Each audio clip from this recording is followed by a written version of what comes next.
Shabbat shalom, everybody. So I'm going to try something a little experimental now. You know that on occasion I like to hand out texts and have us study Torah all together. So we're going to try that today. I'm going to do that with a sharing of the screen. And so I really want you to help me out here to make this experiment work. So we can't get into Chavruta. I know that there are these ways of doing it, but I haven't figured out how to do it right yet in terms of breaking into smaller groups. So we're going to talk all together on these texts. I need you to join with me and participate as much as you can. I don't want to. This is a chance for you to hear each other's voices, and and Deb is going to help me out here because there's that function. If you click on participants and on the right hand side you can raise your hand. And I think that's how we're going to do this. Either I or Deb will see whose hand is raised, and we'll try to go from there. Just yes, yes. So just like Amy did. Amy showed us there. Yeah, there she's showing us. She's teaching us. So I'm going to share my screen now, and I'm going to begin by talking about Parshat Kedoshim, the other part of the Parsha that we didn't read from this morning, because it begins with some of the most famous words of our tradition. If you can see that, the Lord spoke to Moses saying, "Speak to the whole Israelite community and say to them, you shall be holy, for I, the Lord your God, am holy." Those are quite inspiring, powerful words, are they not? They are words that seem to suggest that we, the Jewish people, are to be godlike in our life path and in our role in time and history and in all things. That's quite an ego trip, which is why I think it was very, very smart of the ancient rabbis to balance it with the Haftarah that Janet read. If you look at the opening lines of the Haftarah, it says, "To me, O Israelites, you are just like the Ethiopians, declares the Lord. True, I brought up Israel from the land of Egypt, but also the Philistines from Kaftor and the Arameans from Kir. So don't think you're such hot stuff, Israelites, just because I told you have to be holy." So I love that. There's this implied dialogue between ancient texts in our tradition, which I wanted to highlight. So that being the case, if it doesn't mean that we are inherently better than everybody else, what exactly does it mean, this command that we have to be holy? And that's what I'm asking you to opine now. What does it mean then? God is speaking to us collectively. I did a meditation session yesterday where I taught how to look at that concept contemplatively within. That it has to do with mindfulness and awareness, but on a national level, what exactly does that mean? Debbie Ross raised her hand. I saw that one. Go for it, Debbie. Can you unmute yourself? Yeah, what I think it means is that we have an obligation. We're not, in a sense, being chosen to set us apart in terms of being better. We're chosen to fulfill an obligation to live up to the commandments and to, in that sense, be a guide to others because of the way we fulfill a responsibility. So holiness, Dennis, what you're saying, and I think beautifully, is that holiness absolutely is a function of responsibility. It means an inherent responsibility to the world. In the way that God is responsible to the world, we have to be responsible to the world. It's beautiful. Did I see Amy's hand? Did I see that? No? I guess not.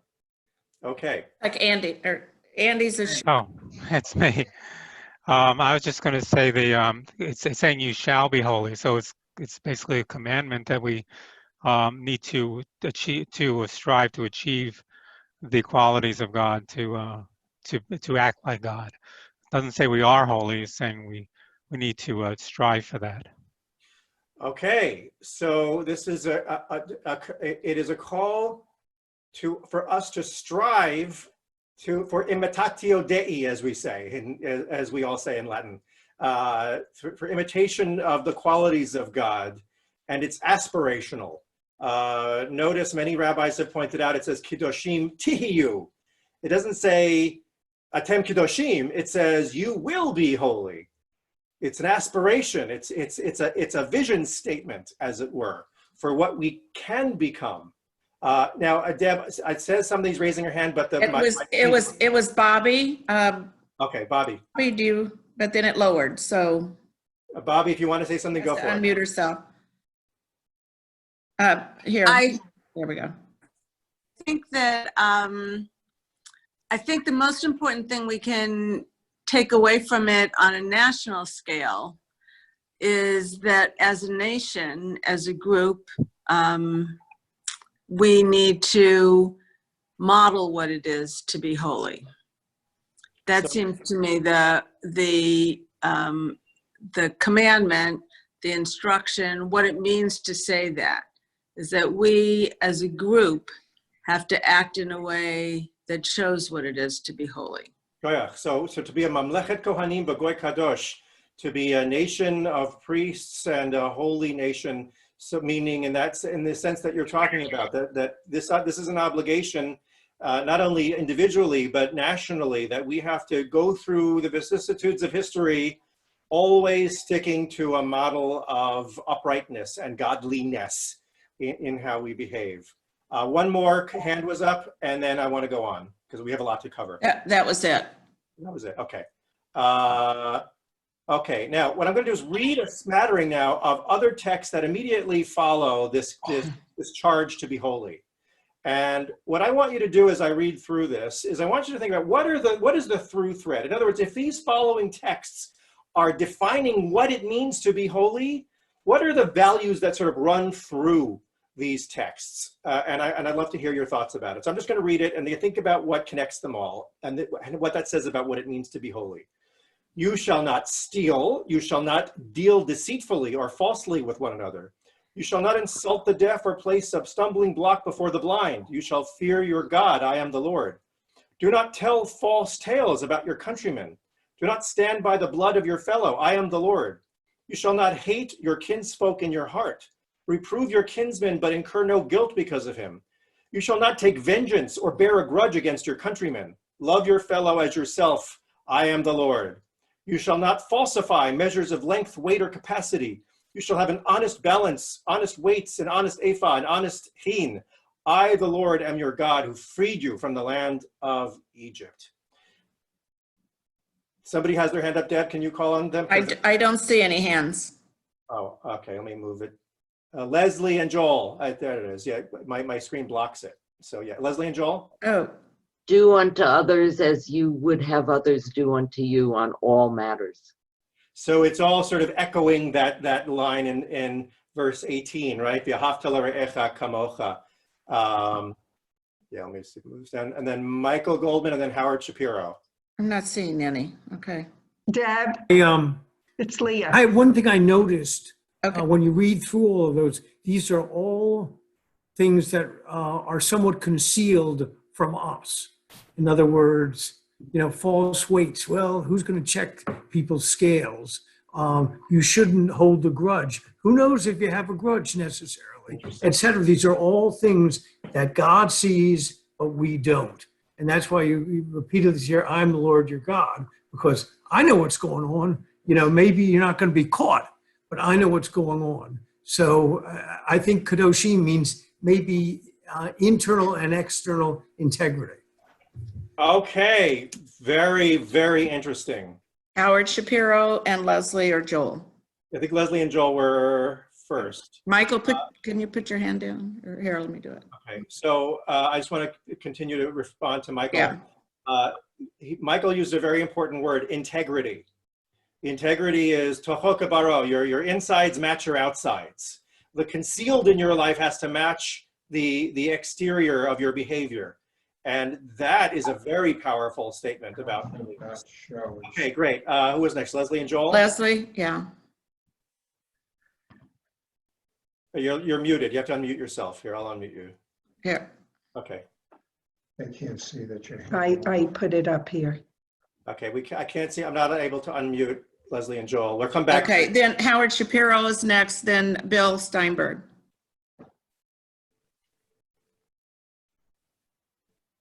Of what Michael was saying, it struck me as you read down this list that that these are all sort of other directed behaviors, that the holiness is not just sort of things that you are doing for yourself. All of this whole list is acts towards other people.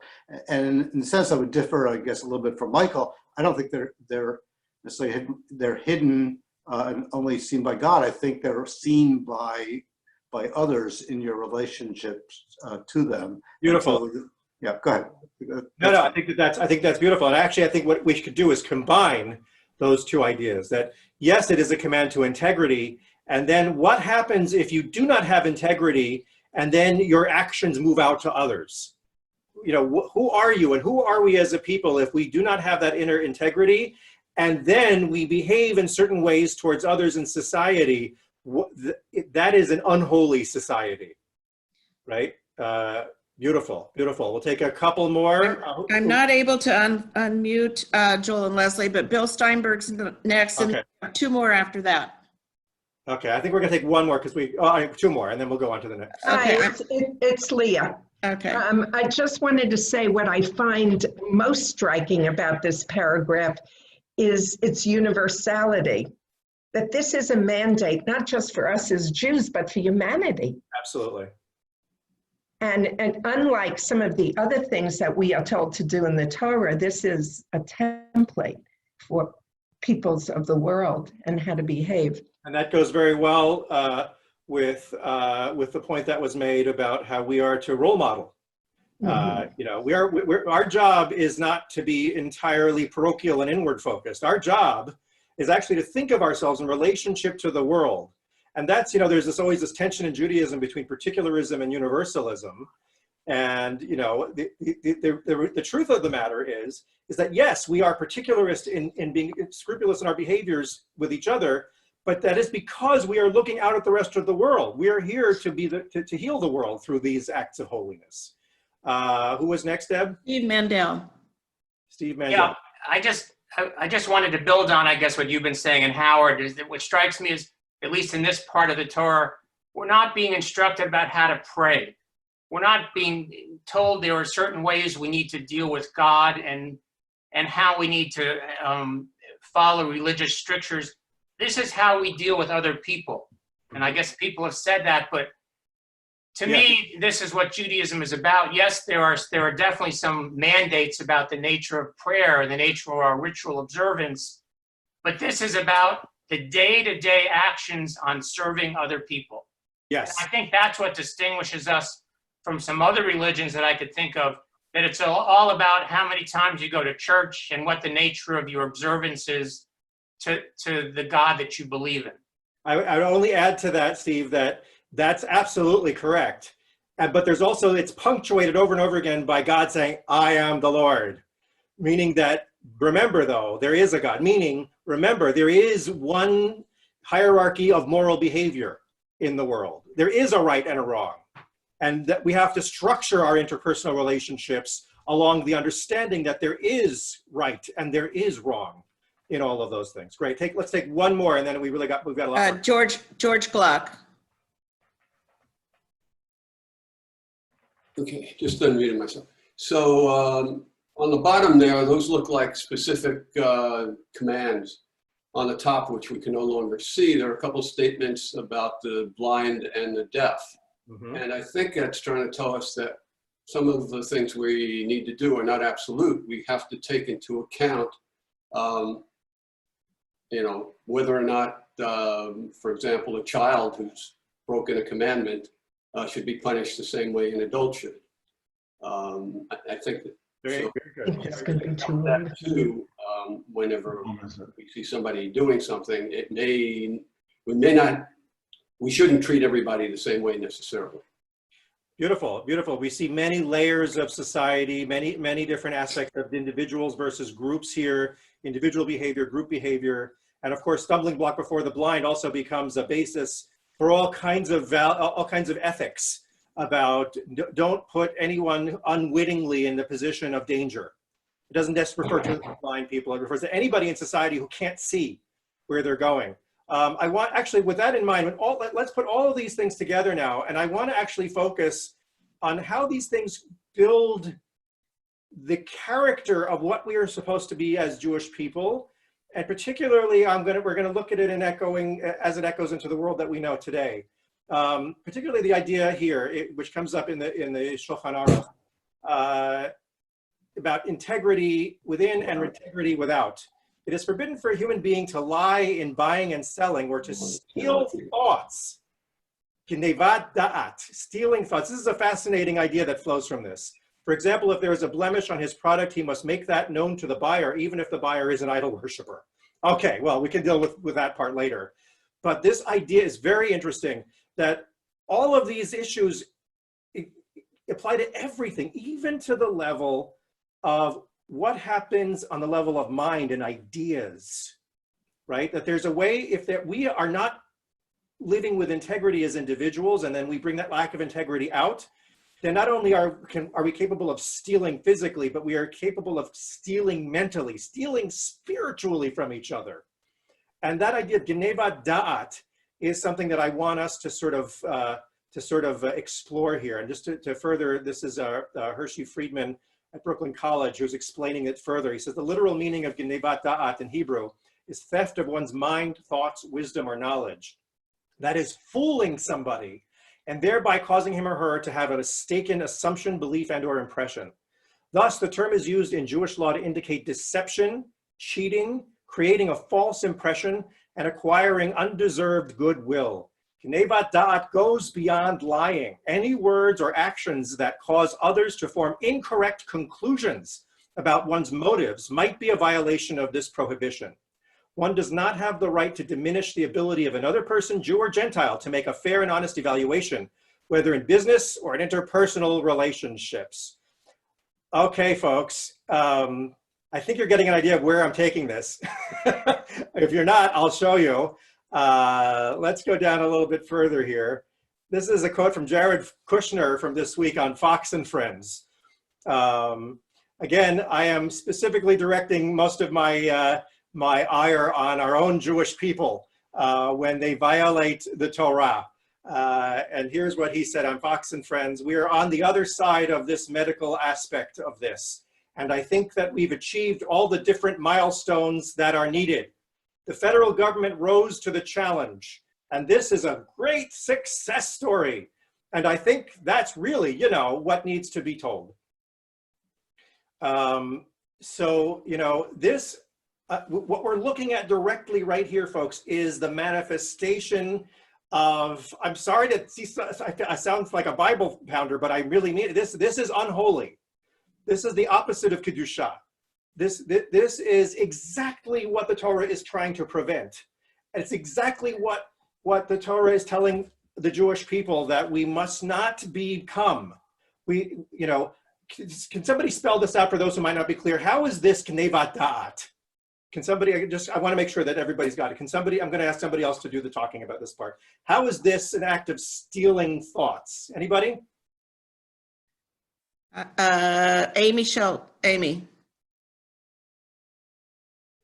Well, he's just repeating the party line, to be blunt.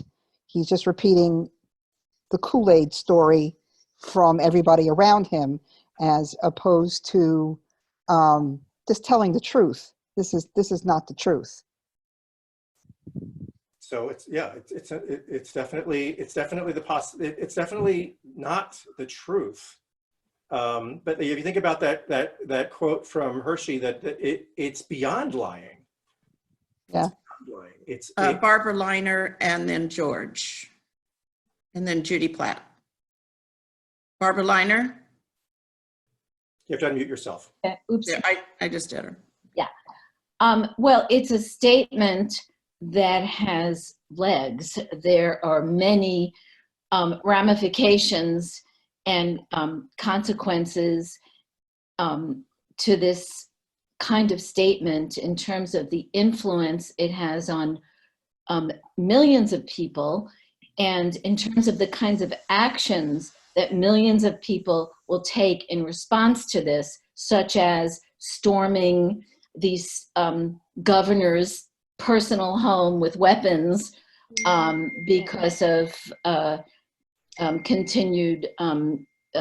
physical distancing measures. So it's really dangerous talk, Yes. more than not being true. Right. It's dangerous because it is ignoring science. It is ignoring data and spinning things in a way that tries to make the federal government look like it's doing a perfect job. And that is dangerous because it is leading people to demand that we reopen our society when we are putting life in danger. And it's extra problematic because this is a Jewish person who is saying this when we are supposed to be Kedoshim Tihiyu. Okay, let's take a couple more, Deb. Judy Platt. Okay. Alan Elsner. This is the epitome of the big lie. The way that what comes to mind, of course, is Goebbels, and if you repeat it often enough, the belief is that it becomes the truth. And I am much more angry when I see this coming from somebody who claims to be an observant Jew. I find this absolutely intolerable. It offends everything, not just as a human being, but as somebody who is extraordinarily proud of who we are taught to be. And yes. Yeah, I mean, what you're referring to is this is how information is communicated in authoritarian states, through propaganda and through ways that are trying to control the narrative and to control the press, so that the state narrative is the only one that gets out. That is not that's not what we're talking about in the Jewish tradition. One more on this text, and then we'll. I'm just calling on somebody who hasn't spoken before, and that's Alan Elsner. Okay.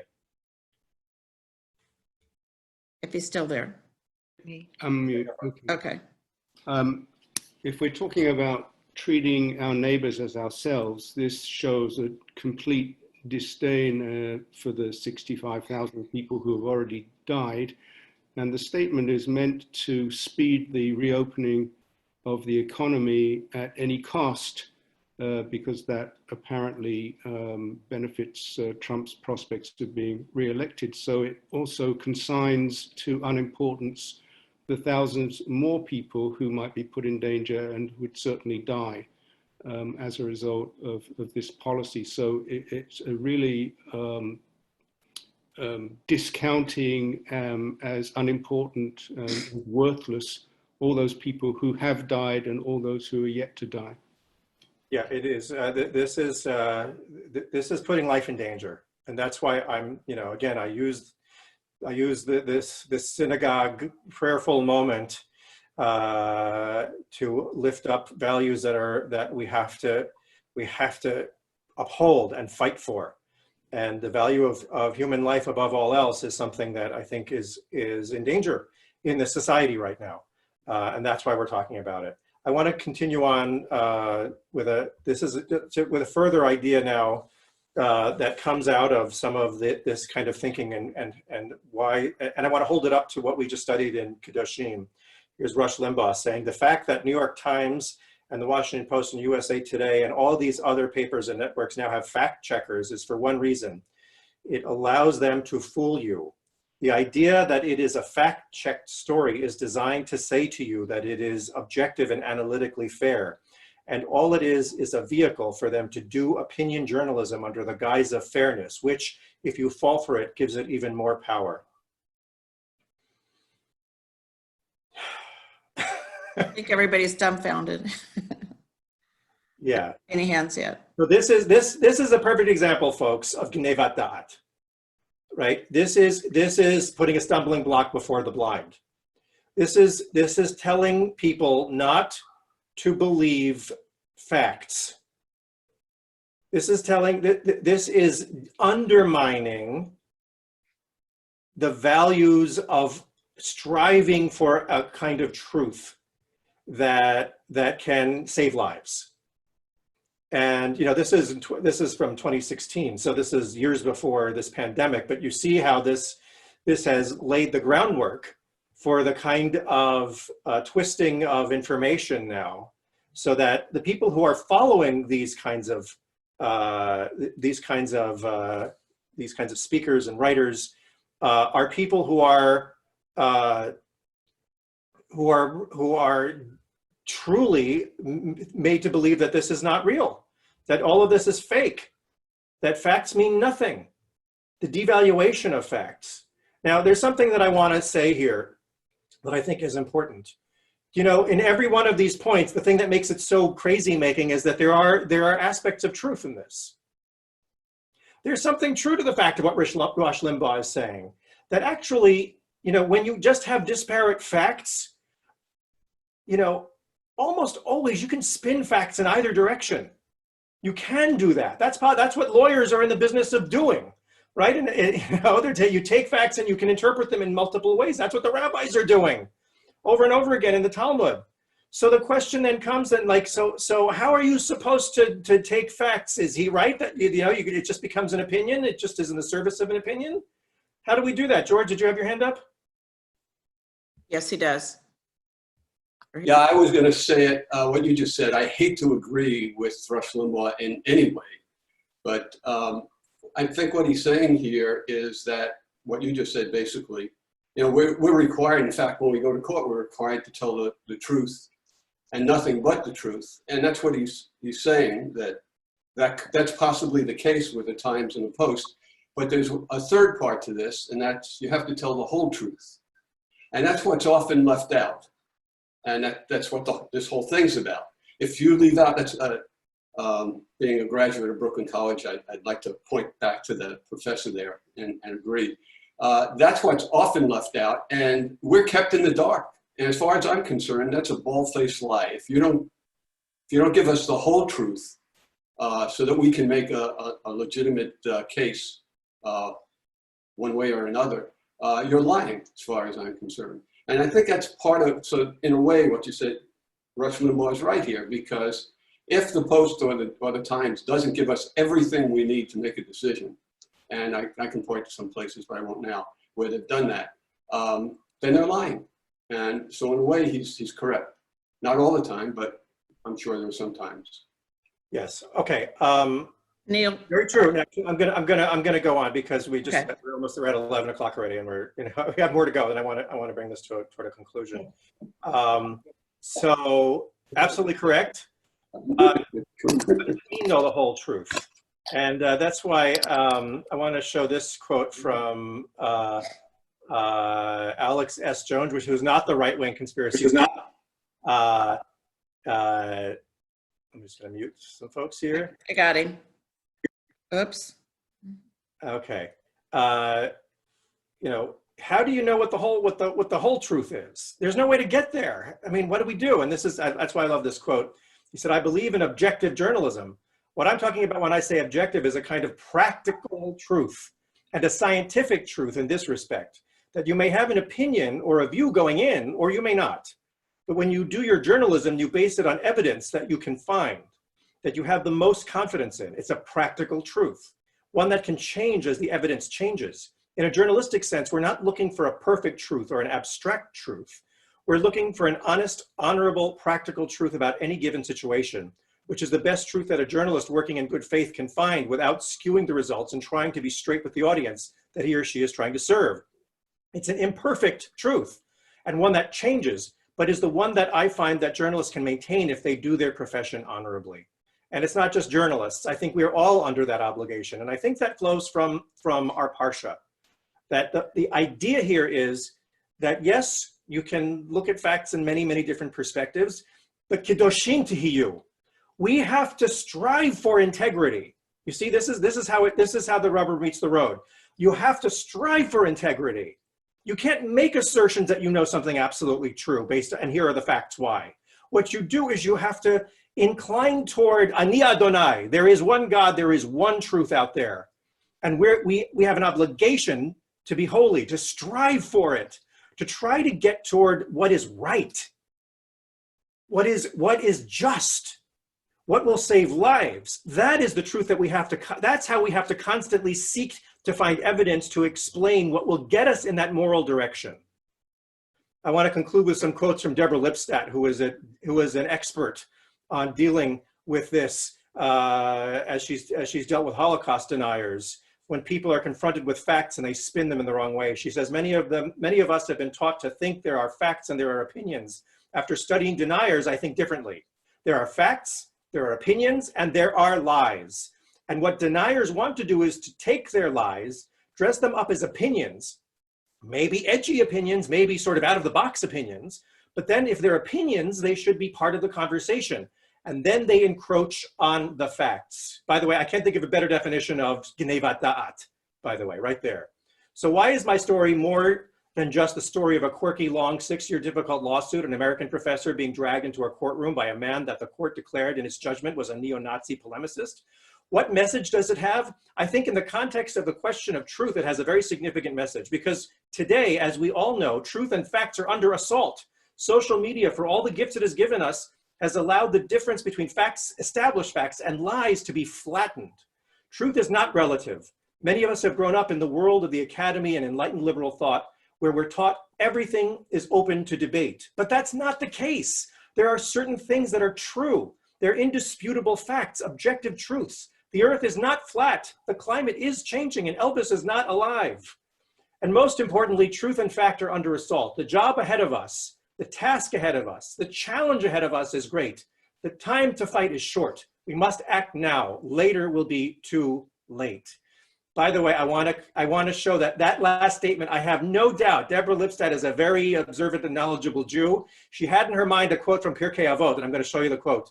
Rabbi Tarfon said, "The day is short, the work is plentiful, and the laborers are indolent, and the reward is great, and the master of the house, that is God, is insistent." Right? And I think that sums it up. You know, we have a tremendous amount of work to do. Each and every one of us in our own way, in any way that we can. We have to speak out against people in power, whether they're Jewish or they're not Jewish, who are engaging in Gnevat Da'at, and call it out for what it is. I'm sorry that some people are not thrilled that I'm talking in these very harsh tones when what is our Shabbat of rest.